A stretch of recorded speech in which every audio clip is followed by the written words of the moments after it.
హైడ్రా అంటే హైదరాబాద్లోనే కాదు, ఇప్పుడు గ్రామాలకు వస్తుంది. గ్రామాలలో ఉండే ఇళ్లను కూలగొడతారు అని జనం బాగా చర్చించుకుంటున్నారు. ఏంటి మరి హైడ్రా గ్రామాలలోకి ఎందుకు రాబోతున్నది? నిషేధిత జాబితాలో ఇల్లు కట్టుకుంది నిజమేనా, లేదా ఇల్లు కట్టుకున్న ప్రాంతాలన్నీ కూడా నిషేధిత జాబితాలో పెట్టించినారా? అసలు కూలగొడతారనుకున్నటువంటి గ్రామాలలో ఉండేటువంటి ఇళ్లను నిజంగా కూలగొడతారా? మరి రేవంత్ రెడ్డి దాని వెనుక స్కెచ్ చేసిండు. ఏం స్కెచ్ మీ ముందు తీసుకొచ్చే ప్రయత్నం చేస్తా. హైదరాబాద్లో హైడ్రా అంటే అక్కడ ఉండేటువంటి 1000 మంది జనాభాలో 100 ఇండ్లు కూలగొడితే ఆ 100 మందికి నష్టం జరిగి 900 మందికి అక్కడ ఉపయోగం జరుగుతుంది. కాబట్టి అక్కడ ఆ 900 ఓట్లు రేవంత్ రెడ్డి పడతాయి, 100 ఓట్లు నష్టమైనా. ఇది రేవంత్ రెడ్డి స్ట్రాటజీ. హైడ్రా పేరున హైదరాబాద్లో జరుగుతున్నటువంటి విషయం. మరి ఇదే హైడ్రాకు సంబంధించి ఖమ్మంలో మొన్న జరిగినటువంటి ఘటనలో సుమారు చాలా ఇండ్లు కూలగొట్టినప్పటికీ మళ్ళీ పెద్ద ఎత్తున ఆందోళన చేస్తే అక్కడ అన్ని వర్గాల నుంచి వెళ్ళి, అన్ని రాజకీయ పార్టీల నుంచి వెళ్ళి ఒత్తిడి రావడం వల్ల మళ్ళీ అక్కడ పట్టాలు ఇచ్చారు. కూలగొట్టిన చోటనే పట్టాలు ఇస్తున్నట్టు చెప్పారు. మరి ఇది ఒక్కసారి మనం ఇంకా చూస్తే తహసీల్దార్ పేరిట గ్రామాల్లో ఉండేటువంటి నిషేధిత జాబితాకు సంబంధించినటువంటి లిస్ట్ తయారై అది సోషల్ మీడియాలో వస్తుంది. అధికారిక వెబ్సైట్లో కూడా ఉంది. ఏ జిల్లా, ఏ మండలం, ఏ గ్రామం, ఎవరెవరి ఇండ్లు నిషేధిత జాబితాలో ఉన్నాయి, అవి కూలగొడతారా, అలాగే ఉంటాయి అనేటువంటి క్లారిటీ ఈ వీడియోలో ఇస్తా. అయితే ఈ లేఖకు సంబంధించి మనం చూడొచ్చు.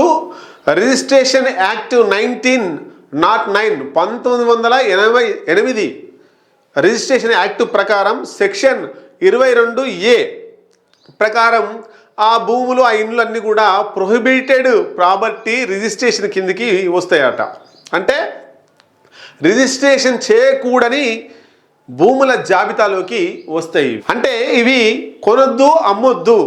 ఒకవేళ ప్రభుత్వం ఏమన్నా కావాల్సి ఉంటే, ప్రభుత్వానికి భూమి కావాల్సి ఉంటే అవి ఏ క్షణానైనా స్వాధీనం చేసుకోవచ్చు అనేటువంటిది దాంట్లో ఉన్నటువంటి సమాచారం. మరి నిజంగా తెలంగాణ రాష్ట్రంలో అన్ని జిల్లాలలో, అన్ని గ్రామాలలో ఈ లిస్టు వచ్చింది. అధికారిక వెబ్సైట్లో ఉంది. ఆ ఎంఆర్ఓ పేరిట, తెలంగాణ గవర్నమెంట్ పేరిట ఆ లేఖలు బయటికి వచ్చినాయి. మరి దీనికి సంబంధించి ఏమై ఉంటుంది? హైదరాబాద్లోనైతేనేమో ఆ 10 మందికి నష్టం జరిగినా 900 మంది, 100 మందికి నష్టం జరిగినా 900 మంది లాభం జరుగుతుంది అనేటువంటిది. మరి ఈ గ్రామాలలో ఇప్పుడున్నటువంటి ఏ ముఖ్యమంత్రి చేయలేనటువంటి పనిని రేవంత్ రెడ్డి ఎందుకు తీసుకొస్తున్నాడు? గ్రామాల్లో ఉండేటువంటి జనాలు ఇండ్లు కట్టుకొని 40-50 సంవత్సరాల నుంచి వెళ్ళి ఇండ్లు కట్టుకొని అక్కడే ఉండి, అక్కడే సంసారం చేస్తూ, అక్కడే అనేక రకాల కుటుంబాలు కలిసి మెలిసి జీవనం చేస్తున్నటువంటి తరుణంలో వాళ్ళలో ఇప్పుడు భయాందోళనలు రేపుతున్నారు రేవంత్ రెడ్డి, కాంగ్రెస్ ప్రభుత్వం. మరి నిజంగా వాళ్ళు నైట్ అయితే పడుకోవడానికి కూడా మా ఇల్లు ఉంటుందో ఉండదో, మొన్ననే కట్టుకున్నాం, లక్షలు వెచ్చించి మొన్ననే కట్టుకున్నాం అనేటువంటిది చర్చలు కొనసాగుతున్నాయి. ఇక్కడ ఒకవేళ ఇల్లు తీసేస్తే ఎక్కడికి పోవాలి, మళ్ళీ ఇల్లు కట్టుకోవడానికి ఖర్చు ఎంత అవుతుంది, ఇవన్నీ కూడా సమస్యలు వాళ్ళకు వస్తున్నాయి. కానీ దీనికి వెనుక రేవంత్ రెడ్డి మాస్టర్ ప్లాన్ ఏంటి అంటే, ఇప్పటి వరకు ఏ ముఖ్యమంత్రి కూడా చేయలేనటువంటి పనిని నేను చేస్తున్నా అంటే, పంచాయతీ పెట్టించి పంచాయతీని పరిష్కారం చేయడమే రేవంత్ రెడ్డి పెట్టుకున్నటువంటి పని. మరి కూలగొడతారంటే 100కు 100% కూలగొట్టే అవకాశాలు లేవు. కూలగొడితే హైదరాబాద్లో కూలగొడితే 10-20-100 మందికి నష్టం జరిగినా 900 మందికి లాభం జరుగుతుంది. మరి ఇక్కడ పల్లెల్లో కూలగొట్టడం వల్ల ఎవరికి లాభం జరుగుతుంది? లాభం జరగకపోగా ప్రభుత్వానికి నష్టం వస్తుంది, చెడ్డ పేరు వస్తుంది. ఆ మాత్రం ఇంగిత జ్ఞానం రేవంత్ రెడ్డికి లేదా అంటే ఉంది.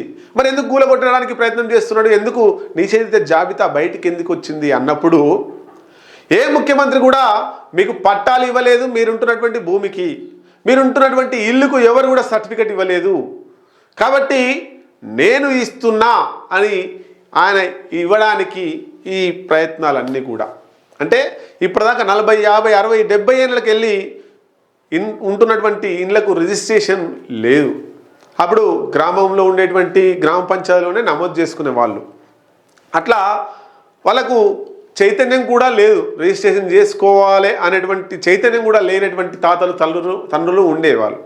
సో ఇప్పుడు రిజిస్ట్రేషన్ అంటే చైతన్యం చాలామందికి వచ్చింది కాబట్టి రేవంత్ రెడ్డి దాన్ని ఆసరాగా చేసుకొని మీకు 60-70 సంవత్సరాల నుంచి వెళ్ళి మీరుంటున్నటువంటి ఇండ్లకు పట్టా లేదు, ఇది నిషేధిత జాబితాలో ఉంది, కూలగొట్టాలే, కానీ నేను మానవత్వంతో కూలగొట్టకుండా మీకు పట్టాలు ఇస్తున్నా అని పట్టాలు ఇస్తాడు. దానికోసమే ఈ తతంగం. ఎక్కడ కూలగొట్టరు, ఎవరు మీ భూముల్ని గుంజుకోరు, ఎవరు మిమ్మల్ని మీ ఊరు వదిలిపెట్టి పొమ్మని చెప్పరు, ఏ రకమైనటువంటి ఇబ్బంది ఉండదు.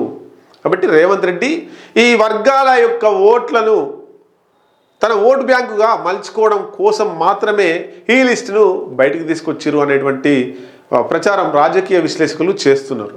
మరి చూద్దాం దీంట్లో నిజమెంత, ఏం దాగి ఉంది రేవంత్ రెడ్డి స్కెచ్ ఇదేనా, ఇంకేమైనా ఉందా చూడాల్సింది.